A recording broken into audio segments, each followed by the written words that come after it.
कपड़े धोने वाली बहू। शादी के पहले से ही विभा को कपड़े धोने का बड़ा शौक था। कभी नल के नीचे तो कभी तालाब के पास। अरे मेरी नीली वाली लुंगी नहीं दिख रही है। विभा की अम्मा कहाँ रखी है लुंगी? अरे वो तो विभा ने परसों ही धोकर रखी थी आपकी अलमारी में, देखो वहीं होगी। वो ना मैंने आज धो दी, मुझे लगा कि गंदी हो गई होगी। अरे कैसे गंदी हो गई थी? उसे तो मैंने पहना भी नहीं। हे भगवान, इस लड़की के कपड़े धोने की आदत से परेशान हो गया हूँ मैं। जितना तो घर में राशन नहीं आता उससे कहीं ज्यादा डिटर्जेंट पाउडर का खर्चा है। इसकी शादी करवा दो, शादी जाए अपने घर में ही करे काम, फिर चाहे घर के कपड़े धोने हो या पूरे गांव के। हाँ ठीक बोल रही हूँ, देखता हूँ मैं कोई लड़का। वो दिन भी आ जाता है जब विभा को देखने लड़के वाले आ जाते हैं। लड़की मुझे अच्छी लगी। होने वाली सास कहती है, बेटी अगर कुछ पूछना है तो पूछ लो। वैसे तो हमारी लड़की बहुत ही शर्मीली है, जो बोल दो वो मान लेती है, इसे क्या पूछना होगा। अरे कैसी बात कर रही हो माँ, मुझे इन लोगों के घर रहना है, सवाल तो कई है। हाँ हाँ बेटा पूछ लो ना, क्या पूछना है। आप लोगों के घर कपड़े कौन धोता है? सास का मुंह बन जाता है। देखो अगर तुम ये कहना चाहती हो कि तुम्हें कपड़े धोने नहीं आते तो सुन लो, कपड़े मैं ही धोती हूँ, लेकिन तुम्हारे आ जाने के बाद मैं रुमाल तक नहीं धोऊंगी। अरे चुप रहना भगवान, बहू बेचारी घर आई नहीं, उसे डराना शुरू कर दिया। वो क्या है ना बिटिया, अभी तक तो ये कल्लू की माँ ही धोती थी, लेकिन अब तुम्हारे पापा तो दहेज में वॉशिंग मशीन देंगे ही। तभी विभा की माँ बोल पड़ती है, सवाल भी पूछा तो क्या। वैसे भाई साहब, मशीन की तो फिर भी कपड़े धोने की कैपेसिटी होती है, मतलब जो बिटिया दे रहे हैं ना विभा, इसे कपड़े धोने का बहुत शौक है। ये आप लोगों के क्या, आस पड़ोस गांव मोहल्ले सबके कपड़े धो दे और उफ तक ना करे। बाहर देखा नहीं आपने कितने कपड़े सूख रहे हैं? सब हमारी बिटिया ने ही तो धोए हैं। बस भी करो ना माँ, शर्म आ रही है इतनी तारीफ सुनकर। और तो और एक दाग निकाल कर दिखाओ तो मान जाऊँ। हाँ अच्छा माफ करना बेटा, मैंने गलत समझा, हमें तो रिश्ता बहुत पसंद है। और ऐसे जुड़ जाता है रिश्ता कपड़े धोने का शौक रखने वाली विभा का। उसकी शादी हो जाती है कोयला फैक्ट्री में काम करने वाले कल्लू के साथ। शादी के बाद अचानक विभा चिल्लाती हुई सास के पास आती है, सासू माँ, अरे सासू माँ कहाँ है आप?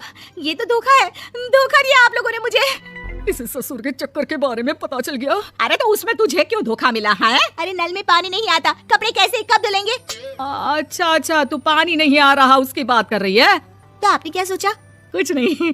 अच्छा तेरी माँ ने कहा था कि कपड़े धोने का शौक है, तुझे याद आया मुझे। शौक शौक बोलकर कपड़े धोने वाले मेरे जुनून को कम ना आके सासू माँ, कपड़ा धोना मेरा गुरूर है। तभी पति भी वहाँ आ जाता है। अभी अभी मैंने इसे सनी देओल की फिल्म दिखाई है, उसी के डायलॉग मार रही है माँ। अच्छा सुन, साफ साफ बता रही हूँ, पानी सुबह 4 से 6 और शाम को 10 से 12 आता है, समझी? विभा टाइमिंग सुनकर हैरान हो जाती है। ये क्या भूतों का मोहल्ला है? सुबह 4 बजे उठकर कौन कपड़े धोता है? 4 बजे टंकी में पानी जाता है, फिर सारा दिन धोना ना, किसने मना किया? अरे कैसी बात कर रही हैं? 200 लीटर की टंकी में कितने कपड़े धो लूंगी मैं? सुबह ही उठ जाऊंगी मैं। अब क्या था, विभा सुबह 4 से लेकर रात के 12 बजे तक कपड़े ही धोती रहती। एक रोज सास पड़ोस से निकलकर कहीं जा रही होती है कि साथ वाली कहती है, हाँ कल्लू की माँ, जरा ये बताओ कि 2 साड़ी है, 2 ब्लाउज और एक पेटीकोट और एक नाड़ी वाला लंबा कच्छा। हाँ तो? अरे तो क्या, कितना लोगी धुलाई ये बताओ। धोबन दिख रहे हैं हम क्या? हमारे पति सरकारी नौकरी से अभी अभी रिटायर हुए हैं और बेटा सुपरवाइजर है कोयला फैक्ट्री में। धोबन समझ रखा है हमें? हाय रे कल्लू की अम्मा, माफ कर दो, वो तो मोहल्ले में यही सब बता रहे थे कि तुमने बहू को कपड़ा धुलवाने के काम में लगा दिया है। सास को पड़ोसन की बात सुनकर गुस्सा आ जाता है। वो घर पहुंचती है जहां घर के बाहर ही इतने सारे कपड़े सूख रहे होते हैं जितने कि किसी धोबन के घर पर। अरे ओ कल्लू की दुल्हन, बाहर निकल। माँ जी यहीं आ जाओ, बाथरूम में चादर धो रहे हैं हम। अरे अभी हम धोते हैं, तुमको बाहर निकलो। ये आस पड़ोस वाले बोल रहे हैं कि हम बहू से कपड़े धुलवा कर उसे कपड़ा धोने वाली बना दिए हैं। अरे छोड़ो ना माँ जी, किन लोगों की बातों में आती हो? आस पास के लोगों का तो काम ही होता है कि वो किसी तरह सास बहू को लड़ा दे। बहू सारे घर के कपड़े धोती है, ये क्या कम है? बोलिए। सास को भी लग जाता है कि वो बहू का ये संकीपन नहीं छुड़वा सकती, इससे अच्छा है कि खुद ही चुप हो जाए। एक रोज सास और बहू मंदिर जाते हैं, जहाँ सास की साड़ी वहाँ खड़ी भीख मांगने वाली से मिलती है। माँ जी क्या बात है, आपकी साड़ी उस भिखारन से कितनी मिल रही है ना? हाँ देखो तो दोनों की साड़ी मिल रही है। क्या बात है कल्लू की अम्मा, तुम खुद को तो अफसर की बीवी बताती हो और ऐसी सिंपल सी प्लेन साड़ी पहनकर घूमती हो। सिंपल और प्लेन नहीं है ये साड़ी। तो क्या सोने के धागे से फूल बने हैं? कुछ भी सासू माँ, कुछ भी। हाँ बने थे इस साड़ी में सोने के धागे से फूल। मेरे पति लेकर आए थे मद्रास से स्पेशली मेरे लिए 10,000 की। ताहे भाई साहब इस भिखारन के लिए भी सेम टू सेम साड़ी लेकर आए होंगे 10,000 की।